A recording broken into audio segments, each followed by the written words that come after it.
الحمد للہ رب العالمین والصلاة والسلام علی رسولہ الکریم محمد وعلی آلہ واصحابہ اجمعین۔ ناظرین السلام علیکم۔ ہم سورہ المائدہ کا مطالعہ کر رہے ہیں۔ اللہ تعالیٰ نے مومنین کی کچھ صفات بیان کی ہیں، اور ان صفات بیان کرنے سے پہلے یہ بھی کہہ دیا کہ تم میں سے جو شخص دین چھوڑنا چاہے وہ آزاد ہے، چھوڑ کے چلا جائے۔ تمہیں اسلام کی ضرورت ہے، اسلام کو تمہاری ضرورت نہیں ہے۔ منت منہ کی خدمت سلطان ہمی کنی، منت شناسزو کے بخدمت بداشتن۔ اگر تم مسلمان ہوئے ہو تو یہ اللہ کا تم پہ احسان ہے۔ اللہ پہ یہ احسان مت دھرو کہ تم مسلمان ہو گئے ہو یا تم دین کا کام کر رہے ہو۔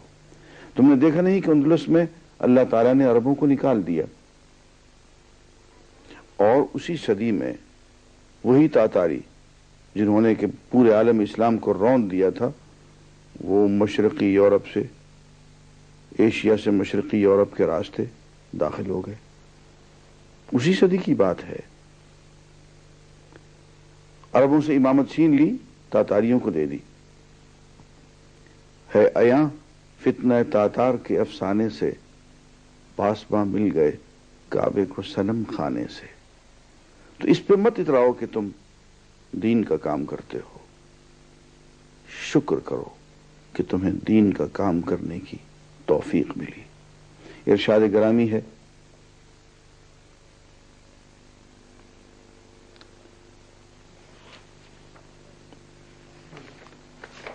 یا ایھا الذین آمنوا من یرتد منکم عن دینہ۔ یہ المائدہ کی آیت نمبر 54 ہے۔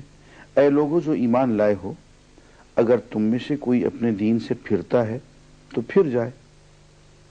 اللہ اور بہت سے لوگ ایسے پیدا کر دے گا جو اللہ کو محبوب ہوں گے، اور اللہ ان کو محبوب ہوگا۔ یحبہم وَيُحِبُّونَهُ، اللہ ان سے محبت کرے گا، وہ اللہ سے محبت کریں گے۔ جو مومنوں پر نرم اور کفار پر سخت ہوں گے۔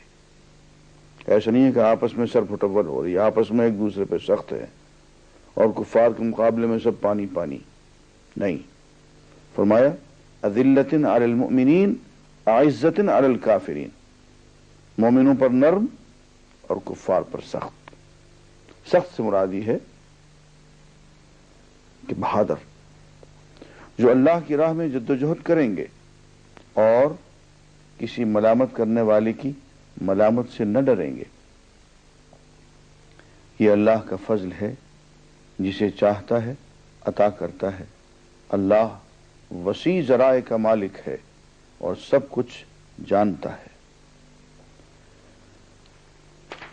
اس آیت میں اصل میں اہل ایمان کی 6 صفات بیان کی گئی۔ پہلے تو اللہ تعالیٰ نے اپنی بے نیازی کا اظہار فرمایا کہ میاں تمہیں دین نہیں چاہیے تو جاؤ، راستہ ناپو، ہمیں مخلص لوگ چاہیے۔ جیسے کہ شروع میں کہ یا ایھا الذین آمنوا ادخلوا فی السلم کافہ۔ اس آیت میں اصل میں اہل ایمان کی 6 صفات بیان کی گئی۔ پہلے تو اللہ تعالیٰ نے اپنی بے نیازی کا اظہار فرمایا کہ میاں تمہیں دین نہیں چاہیے تو جاؤ، راستہ ناپو، ہمیں مخلص لوگ چاہیے۔ جیسے کہ شروع میں کہ یا ایھا الذین آمنوا ادخلوا فی السلم کافہ، اے وہ لوگ جو ایمان لائے ہو، دین میں پورے کے پورے داخل ہو جاؤ۔ مسلمان رہنا ہے تو ٹھیک سے مسلمان بنو، آدھے تیتر آدھے بٹیر والی بات نہیں چلے گی۔ فرمایا نہیں چاہیے تو ایک طرف ہٹو، راستہ ناپو، پھر ہم تمہاری بجائے ایسے لوگوں کو لے آئیں گے، دین کی امامت ایسے لوگوں کو دیں گے جن میں یہ صفات ہوں گی، یحبہم ویحبونہ، وہ اللہ ان سے محبت کرے گا، وہ اللہ سے محبت کریں گے۔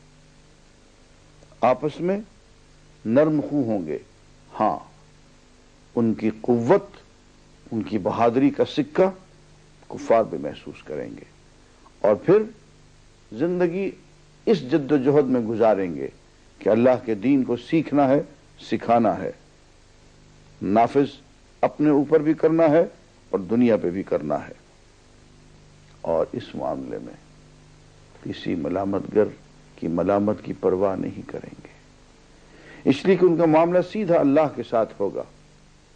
انہیں اگر خوف ہوگا، لحاظ ہوگا تو اللہ کا ہوگا، اس معاملے میں اس بات کی پرواہ نہیں کریں گے کہ فلاں کیا کہتا ہے اور فلاں کیا کہتا ہے۔ اور آگے چل کے اللہ تعالی خطاب میں بنی اسرائیل سے ایک بات کہتے ہیں، اے کاش یہی بات ہمارے دل میں بھی اتر جاتی۔ فرماتے ہیں کہ یا قل یا اہل الکتاب لستم علی شیء، ان سے کہہ دیجئے کہ اے اہل کتاب تمہاری کوئی حیثیت نہیں ہے، تم ہرگز کسی اصل پر نہیں ہو جب تک کہ تم تورات اور انجیل اور اس کتاب کو جو کہ تمہاری طرف نازل کی گئی ہے نافذ نہ کر دو، قائم نہ کر دو۔ بات یہ ہے کہ یہ کتاب قرآن مجید تمام سابقہ کتابوں کا نچوڑ ہے، تمام سابقہ دینی آسمانی کتابوں میں جو کچھ بھی آیا ہے وہ سب کا سب اس کتاب میں آ گیا۔ فرمایا دیکھو اس کتاب کو نافذ کرو گے تو یوں سمجھو کہ تم نے توریت کو نافذ کیا، انجیل کو نافذ کیا، اور اگر تم اپنی توریت کو، انجیل کو، دوسری کتابوں کو اور اس کتاب کو قائم نہیں کرو گے، نافذ نہیں کرو گے تو تمہاری کوئی حیثیت نہیں ہے، اس تاریخ میں تمہارا کوئی مقام نہیں ہے۔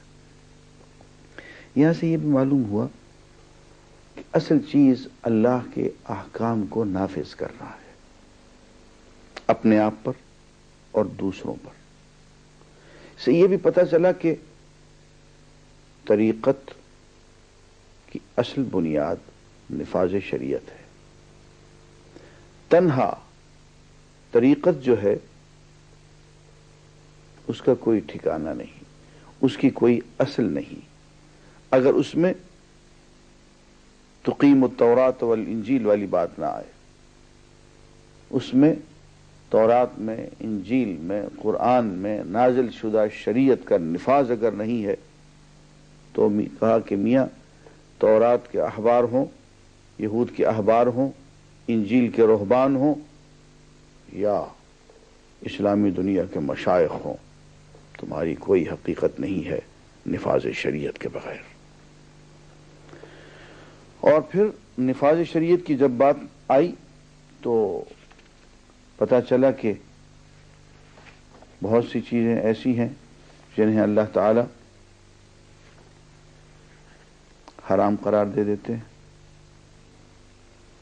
فرمایا کہ اے لوگو جو ایمان لائے ہو، یہ شراب اور یہ جوئے، شراب، جوا اور یہ ستھان، پانسے، یہ سب گندگی ہیں، شیطان کے کام ہیں، ان سے پرہیز کرو، امید ہے کہ تمہیں فلاح نصیب ہوگی۔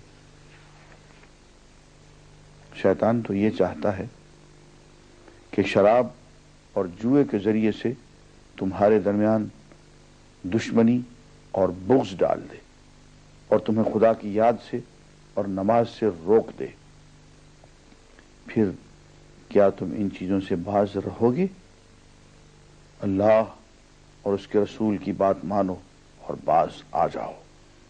لیکن اگر تم نے حکم عدولی کی تو جان لو کہ ہمارے رسول پر بس صاف صاف حکم پہنچا دینے کی ذمہ داری تھی۔